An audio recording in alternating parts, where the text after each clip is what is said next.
Donc, ID rôle va aller où? Les soldats. Va aller dans soldat. Voilà, dièse. Précédé d'un dièse. MLD. ID rôle va rentrer dans soldat. Et regardez, pour distinguer les deux, on met un dièse, on met un double tiré. On met un dièse, on met un double tiré.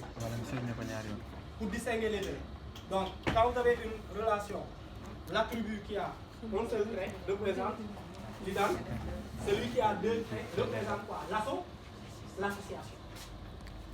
Regardez, c'est très important ce que je suis en train de dire.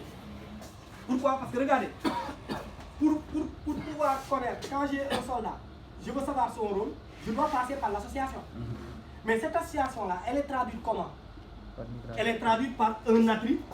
Un attribut, ID rôle. Qui est où? Dans le soldat. Donc, ça veut dire que donc, ID rôle, lui, qu'est-ce qu'il représente concrètement? Quelle est étrangère? Ça veut dire concrètement, qu'est-ce qu'il représente? L'association. L'association qu'on avait ici, elle est traduite ici par quoi? Par ID rôle. Ça veut dire que donc, demain, si vous devrez associer soldat et rôle, vous devrez passer par qui? Par ID rôle. Je répète, c'est l'association qui a été traduite en quoi? En un attribut qu'on appelle généralement une clé étrangère. Mais concrètement, sa quintessence c'est quoi? Ça veut dire que ID rôle là, c'est lui qui joue le rôle de l'association entre qui? Entre soldat et qui? Rôle. Ça veut dire que donc demain, si je veux quitter soldat et aller dans rôle, je dois passer par quelle association? ID rôle. L'association ID rôle. ID rôle. Donc je le répète. Vous regardez les couples de cardinalité. Dans une association, il y a deux règles. Soit l'association, c'est un attribut, soit l'association, elle est une relation. Dans quel cas c'est un attribut? Si vous avez un couple de cardinalité et l'une des cardinalités a 1. Dès que l'une des cardinalités a 1, automatiquement vous pouvez dire que lui, je le traduis en quoi? En un attribut. Maintenant, en le traduisant en un attribut, comme un attribut, maintenant vous aurez quoi? Il faut savoir qui est l'entité la plus forte et qui est l'entité la plus faible. Entre les deux. Qui est l'entité la plus forte, qui est l'entité la plus faible. La plus forte, c'est celle qui a la cardinalité maximale, à n. La plus faible, c'est celui qui a la cardinalité maximale à combien? À 1. Et maintenant, l'entité la plus forte donne son identifiant à l'entité la plus faible. C'est pourquoi ici, ID rôle va donner quoi? À soldat quoi? ID rôle va donner à soldat quoi? Son rôle. Son ID. Regardez ici, si je viens ici, regardez ici. On est ici dans quel cas? Dans quel type de tradition? On a quoi? 1, 0, N. Qu'est-ce que ça signifie?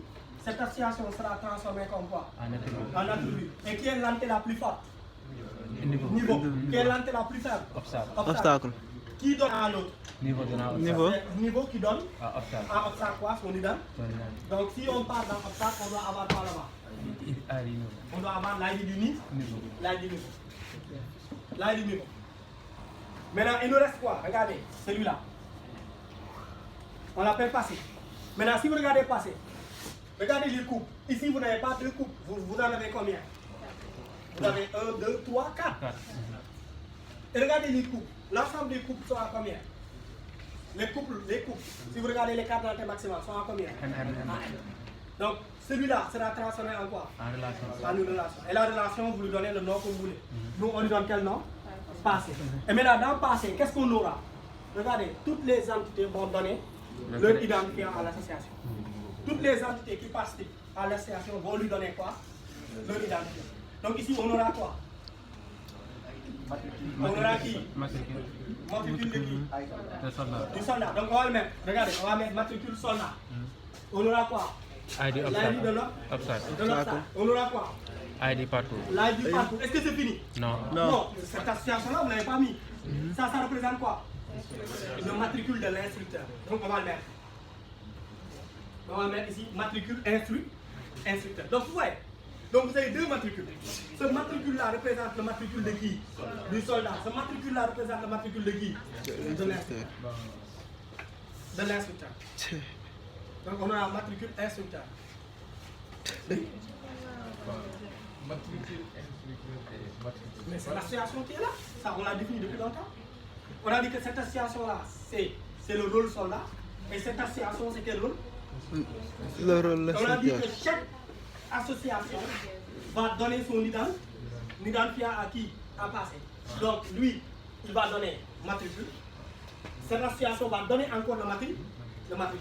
Mais là, le matricule là représente quel Nous matricule? corrélés par Le matricule. matricule du sol.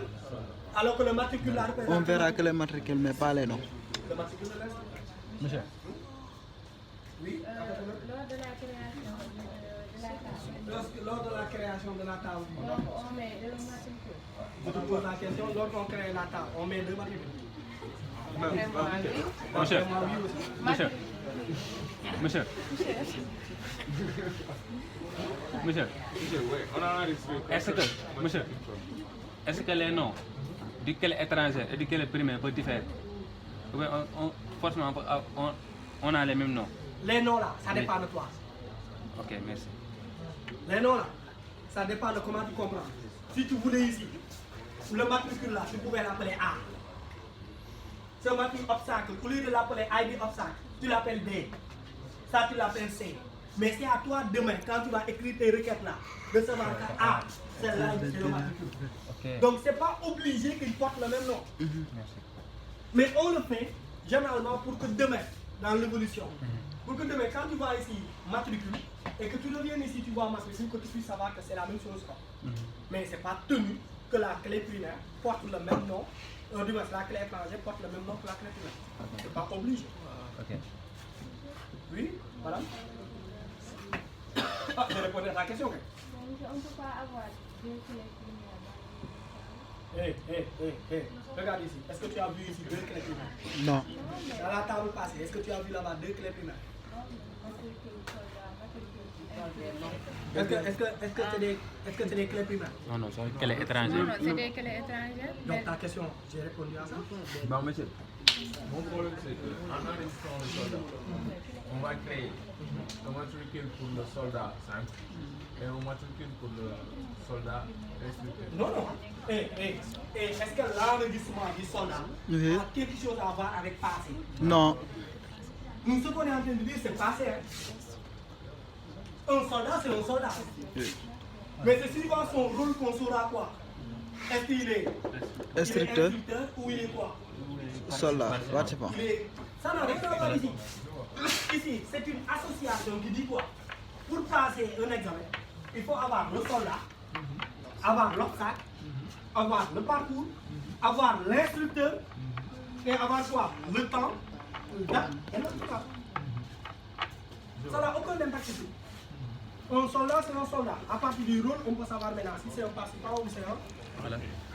idée rôle benn moo lay permettre nga xam ne participant la wala.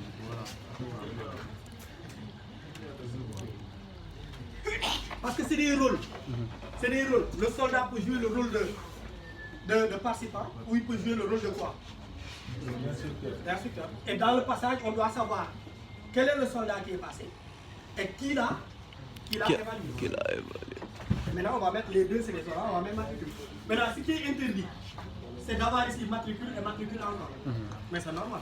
Vous ne pouvez pas avoir deux attributs qui portent le même nom. Non. le même nom. Ça, c'est normal. Ok. Donc, c'est bon. Donc, les règles de passage, c'est très simple. Très simple. Entité sera une relation. Vous regardez l'association. L'association peut donner une relation ou peut donner un appui. Il Notre faut regarder maintenant sur les cardinalités max. Si toutes les cardinalités max sont à combien? À n, automatiquement, ça donne quoi? Une relation. La relation maintenant, elle va recevoir les identifiants des objets qui le constituent, des objets ou des associés ou des entités qui le constituent. Si maintenant, on a une des cardinalités qui a 1, qu'est-ce que ça signifie?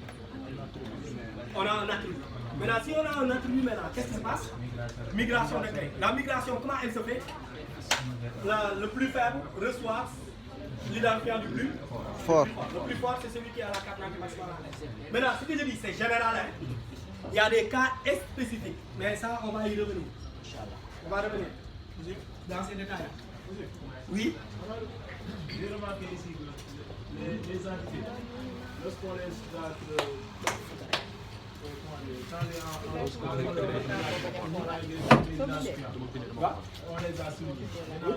L'association qui a été chargée par l'État n'a pas Si, il aura un identifiant. Il est passé. Et l'identifiant, généralement, c'est quoi? Généralement, c'est quoi? Ce qu'on dit, c'est l'ensemble des clés étrangères qui est au milieu. Mais ce n'est pas toujours vrai. Mais une table doit toujours avoir un identifiant. Ça, c'est obligatoire. C'est pas le cas de l'État. Mais on peut mettre ID passé. On peut le créer un identifiant. Mais je répète, dans la conception, c'est l'ensemble des clés étrangères qui constituent quoi?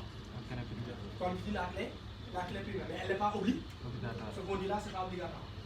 Ce n'est pas du tout obligatoire. Ça dépend seulement des règles de geste. Des règles de geste. Et maintenant, regardez. Si vous avez compris le concept d'identifiant, maintenant, où est le? Si vous avez compris le concept d'identifiant, regardez. Si vous avez compris le concept d'identifiant, voilà. C'est ça, non? C'est ça qui va constituer l'identifiant. L'identifiant est formé par quoi? Matricule, obstacle, et quoi? Matricule, inspecteur. Qu'on appelle inspecteur. Donc, ça veut dire que ce système-là, quand je prends ça comme identifiant, qu'est-ce que ce système interdit? Quelles sont les contraintes qui sont fixées quand je fais ça? Parce qu'un identifiant est une contrainte. C'est une contrainte de quoi? Si je dis que le matricule est un identifiant, quelle est la contrainte? On ne peut pas avoir deux soldats qui ont le même matricule. Donc, regardez, si je dis tout ça, c'est un matricule. C'est l'identifiant.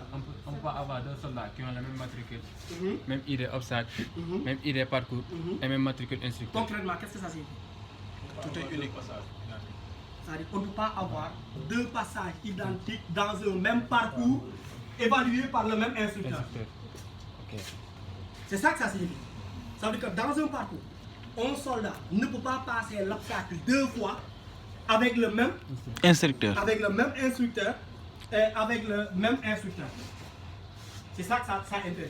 Maintenant, si je disais que dans mon système, je veux que dans un parcours, que le soldat puisse faire quoi? Puisse faire dans un parcours, qu'un soldat puisse passer un obstacle plusieurs fois. Comment je vais le faire?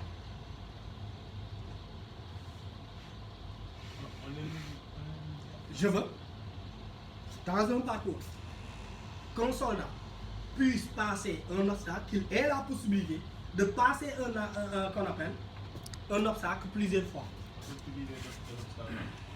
Donc on va enlever l'ID de l'obstacle dans l'identifiant. L'identifiant sera quoi? Matricule, ID parcours et matricule. Et qu'est-ce que ça signifie? Le même soldat,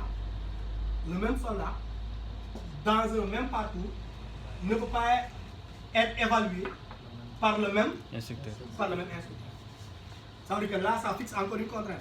Ça veut dire qu'un instructeur, dans un parcours, par rapport à un soldat, une fois qu'il donne une note, il ne peut plus donner une note à ce même soldat dans le même parcours. Est-ce que vous comprenez? C'est pourquoi, généralement, pour éviter tous ces problèmes, généralement, on lui crée un identifiant. Et j'avais dit que l'identifiant, c'est toujours quoi? C'est toujours artificiel. Mais dans la conception, on dit que l'identifiant d'une association, c'est la concaténation des identifiants des objets qui participent dans cette association-là. Conceptuellement, c'est ça. Mais conceptuellement et la réalité, c'est complètement différent. Ça dépend des règles. Il peut y avoir des règles de gestion qui ne vérifient pas ce que le conceptuel dit. Et dans ce cas, donc on va le mettre très simple. On va pas se casser la tête. Et c'est la bonne approche. Toujours de mettre quoi? De mettre passé et de mettre ici un ID. Je l'appelle ID pass. Alors, et je fais comme ça. Maintenant, toutes les autres contraintes, maintenant, vous allez les gérer où? Dans votre appli? Dans votre application. Vous les gérez. Voilà. Et vous avez ça. Voilà. Maintenant, regardez. Vous avez maintenant votre modèle logique. Qui découle de qui? Qu'est-ce qui reste maintenant? La réalisation. Maintenant, de créer une base de données. Une fois créé la base de données, maintenant de faire quoi? De créer quoi d'abord? De créer les tables. Après avoir créé les tables, après de faire quoi? Insérer les données. Après avoir inséré les données, vous faites quoi? Exécuter les règles. Maintenant, vous interrogez la base. Vous interrogez la base. Maintenant, c'est pourquoi maintenant, il y a des choses sur lesquelles moi je ne traîne pas. Vous les regardez, c'est très simple. Requête de création, requête d'insertion, ces détails-là, vous les regardez. Mais j'explique dans la généralité. Donc, vous avez le SQL. Le SQL, qu'est-ce que ça signifie? Structuré. C'est-à-dire que c'est un langage qui s'applique sur des structures de données. Et ce langage-là s'applique sur quelle structure de données? Sur les tables. Sur les tables. Et maintenant, le SQL, il permet d'exprimer une requête, comme ce qu'on vous a demandé.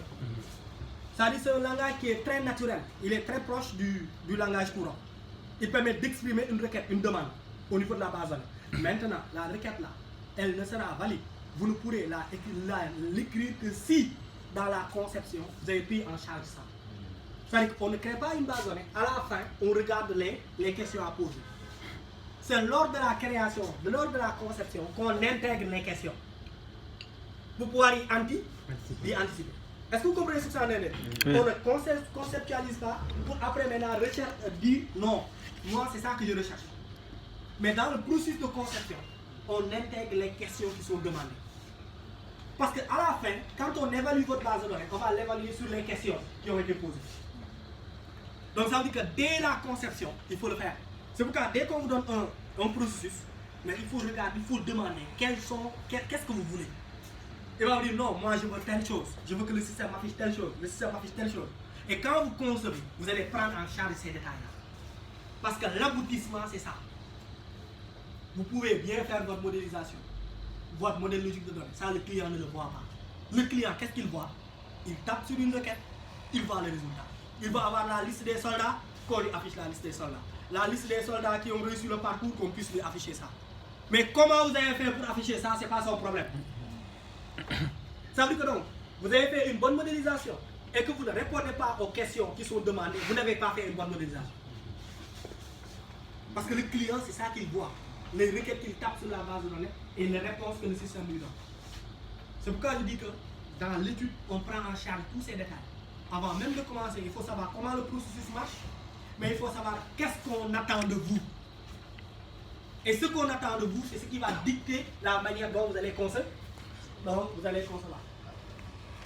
Ok. Donc, c'est comme si je dis par exemple, on vous dit que vous êtes à l'école, on vous dit que pour passer, regardez, ça a changé complètement. On nous disait à l'école, sans le système LMD, pour passer, il fallait avoir 10. Mais actuellement, avec le système LMD là, est-ce qu'on peut avoir 10? On peut avoir 10 et ne pas passer. Ça veut dire que donc, la manière dont vous faites même les examens change. Les examens changent. La manière dont vous le faites là, ça change. Vous dites que non, tel module se compense avec tel module. Donc je peux aller apprendre tel module. Ainsi de suite. Vous changez même la logique. Parce que vous savez que c'est ça qu'on attend de vous. Si vous avez 15 ans en programmation, la programmation est rattachée à un module X et vous avez là-bas 1 ou 2, ça pose des problèmes. Donc, donc on est là. Donc, et dans le SQL, vous avez 3 grandes familles. Dans le SQL, vous avez 3 grandes familles. Vous avez ce qu'on appelle le L. Vous avez quoi? Le LDD. Ça, c'est à vous de le voir. Ce qu'on appelle le langage de description de données. Dans le langage de description de données, c'est là où vous aurez quoi? Le grid. Qui permet de créer les tables. Comment on crée la structure des tables. Vous aurez quoi? Le alter. Qui permet de savoir comment on modifie les tables. Vous avez le truncated. Qui permet de vider une table. Mais tout ça, il faut regarder, il faut comprendre comment on le fait. Sinon, vous avez des outils comme PHP Admin qui permettent de le faire de façon graphique. Mais il est toujours bon de savoir qu'est-ce qu'il fait derrière. Maintenant, vous avez le langage de LMD. Ce qu'on appelle le langage de manipulation de données. Donc ce langage-là, le LDD s'applique seulement sur les structures de données. La structure. Comment on crée la table, comment on modifie la colonne d'une table, comment on réinitialise une table. Ça s'applique sur la structure. Alors que le deuxième maintenant, il ne s'applique pas sur la structure, mais elle s'applique sur les données qui sont dans la structure. Et nous, c'est celui-là qui nous intéresse.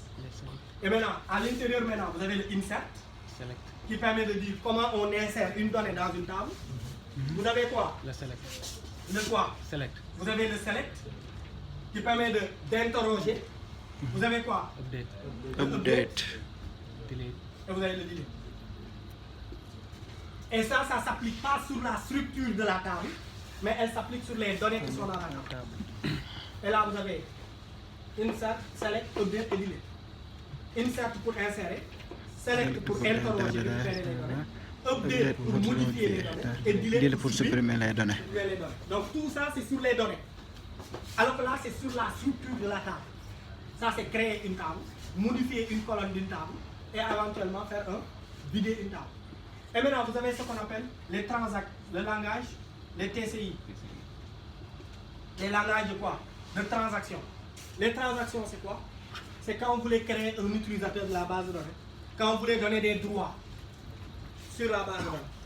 Ça aussi, nous, ça ne nous intéresse pas beaucoup. Donc concrètement, nous, qu'est-ce qui nous intéresse? C'est surtout ça, il faut comprendre comment ça marche. Et surtout cette partie-là. Si vous devez vous concentrer, il faut vous concentrer sur le LMD. Le insert, le select, le update et le delete. Et le delete. Maintenant, moi, je ne me concentre pas sur ça, sur le insert. Sur le insert, le update et le delete, mais je me concentre sur quoi? Select. Sur le select. Parce que je répète, il y a toujours des générateurs comme PHP-MyAdmin qui permettent de créer graphiquement, qui permettent de faire des inserts, des insertions, qui permettent de faire des modifications et delete. Mais dans un programme, mais vous devez être capable d'écrire une requête qui permet d'insérer des données. Une requête qui permet de sélectionner des données. Une requête qui permet de faire quoi? De modifier les données. Une requête qui permet de faire quoi? Delete. Et l'exercice qu'on vous a donné, c'est ça qu'il faut faire. Oui. Donc, c'est toi là, celui-là, celui-là, et celui-là, à vous d'aller le voir. C'est très simple. Il n'y a rien de compliqué. C'est très simple. Mais moi, je vais me concentrer sur quoi? Sur le select. C'est le select qu'on ne peut pas générer. Le select, on ne peut pas le générer. Le select, c'est une réflexion. Parce que l'interrogation dépend du système, de ce que le système veut. On ne peut pas vous générer les requêtes. Mais le insert, on peut le générer. Le update, on peut le générer. Le delete, on peut le générer. Mais ce qu'on ne peut pas générer, c'est quoi? Le select. C'est là où il y a une logique. Une logique. Une logique. Maintenant, il est quelle heure?